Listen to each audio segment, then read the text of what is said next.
Hello everyone. Happy Friday. Welcome to my channel. Here's your stimulus check update, stimulus package update, and news report for Thursday, March 18th. In today's video, I will be sharing the latest stimulus news.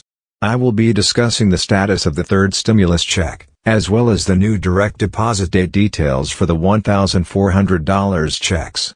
Make sure to watch until the end of this video to learn about President Joe Biden's new tax hike. I will be announcing the winner of the $50 Amazon gift card giveaway in a video that will be posted later today. You can still enter the giveaway. All you have to do is subscribe to my channel, like this video, and comment below. President Joe Biden is turning to the next items on his legislative agenda. Biden is starting to lay the groundwork for raising taxes on wealthier Americans to pay for them. During an interview with ABC News on Wednesday, President Biden doubled down on vows he made as a candidate, saying that those earning more than $400,000 will see a small to significant tax increase. However, Joe Biden pledged that those under the threshold won't see one single penny in additional federal tax.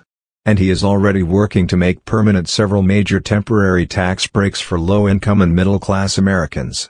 These include expansions of the child tax credit and earned income tax credit, as well as more generous Affordable Care Act premium subsidies. Much of Biden's plan rests on reversing the Republicans' 2017 tax cuts, which were more heavily weighted to those at the upper end of the income ladder. Though many key provisions will expire after 2025. During a press conference, White House Press Secretary Jen Psaki said President Joe Biden believes that those at the top are not doing their part and obviously that corporations could be paying higher taxes. The president has not issued a formal tax proposal since taking office, though it's expected he will unveil measures soon to help fund his plans for infrastructure, clean energy and other recovery efforts. Last year, President Biden released a plan that would increase federal revenues by $2.1 trillion over a decade. More progressive lawmakers, including Senators Elizabeth Warren of Massachusetts and Bernie Sanders of Vermont, are refloating the wealth tax that they proposed in their recent Democratic campaigns. What are your thoughts on this, everyone? Leave them in the comments below. An analysis of Biden's campaign proposals by the Tax Policy Center show that families earning less than $400,000 a year won't see a direct increase in federal taxes. In fact, middle-income households could see an average tax cut of $680 and low-income households could see their tax bills fall by $760 for 2022, the center found. Now, those who receive federal aid through Supplemental Security Income or Social Security Disability Insurance can expect to receive their third stimulus payment in the same way as their regular benefits. However, a payment date has yet to be announced by the IRS. On March 12, the IRS stated, Social Security and other federal beneficiaries will generally receive this third payment the same way as their regular benefits. A payment date for this group will be announced shortly. The U.S. Bureau of the Fiscal Service explains, federal benefit payments, such as Social Security, Supplemental Security Income, and Veterans, are required to receive your payment electronically.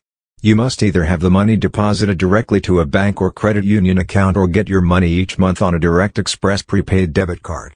The Social Security Administration stated on March 12. The IRS is reviewing the tax provisions of the American Rescue Plan Act of 2021. Signed into law on March 11, 2021. We will add helpful context to this page soon, like we did for each of the first two rounds of EAPs. A spokesperson for the National Automated Clearinghouse Association recently said, Unfortunately, it appears we don't know enough yet about the third stimulus payment date for SSDI recipients. The only information we were given is that some rules require that legislation be passed before they can work to find eligibility and payment information. The IRS has pushed back the tax filing deadline by a month to Monday, May 17 instead of Thursday, April 15. The agency is working hard to send out stimulus checks as quickly as possible during tax season. But, you still need to file state taxes by April 15. The extended deadline is only for federal income taxes. It doesn't affect a state's income tax deadline. That is the end of the video, everyone. I hope you found this video helpful. Make sure to enter the $50 Amazon gift card giveaway by subscribing to my channel, liking this video, and commenting below. Mr. President, Senator from Oregon. As if in legislative session, I ask unanimous consent that the Senate proceed to the immediate consideration of S.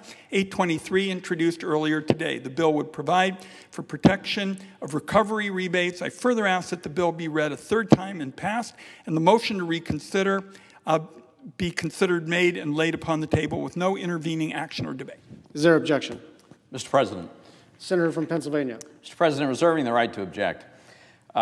My friend, the senator from Oregon, suggested that Senate rules precluded this provision from being addressed in the recently passed bill. It's actually a little bit more complicated than that.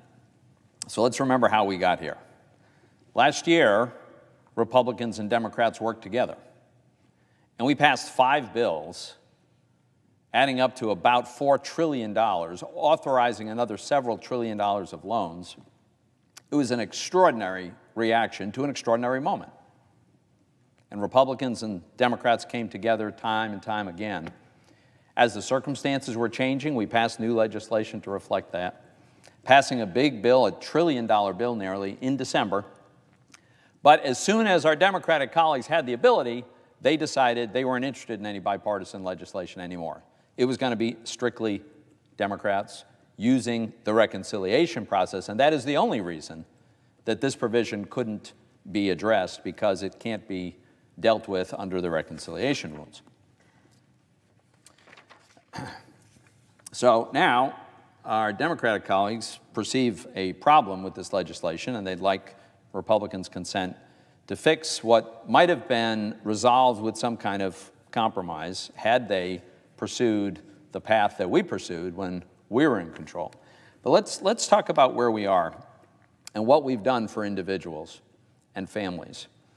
The unprecedented financial support from the federal government has been really amazing. An average family of 4 has by now received stimulus checks of $9,200, child tax credit checks of $6,000. That's $15,200. By the way, that's gone to people who never lost a penny of income. And if they did lose their job, as in the hypothetical that the senator from Oregon suggests, then the unemployment benefits in more than half the cases paid them more than they made working because of the legislation that we passed. We designed it so they would pay people more not to work than they would make working, in addition to these stimulus checks that they got. And so the result of that is, in the aggregate, personal savings have gone through the roof. It's up by over $1.6 trillion. Total consumer credit is down. The fact is, we more than replaced lost income through the series of bills that were passed. But now my colleagues want to come here and block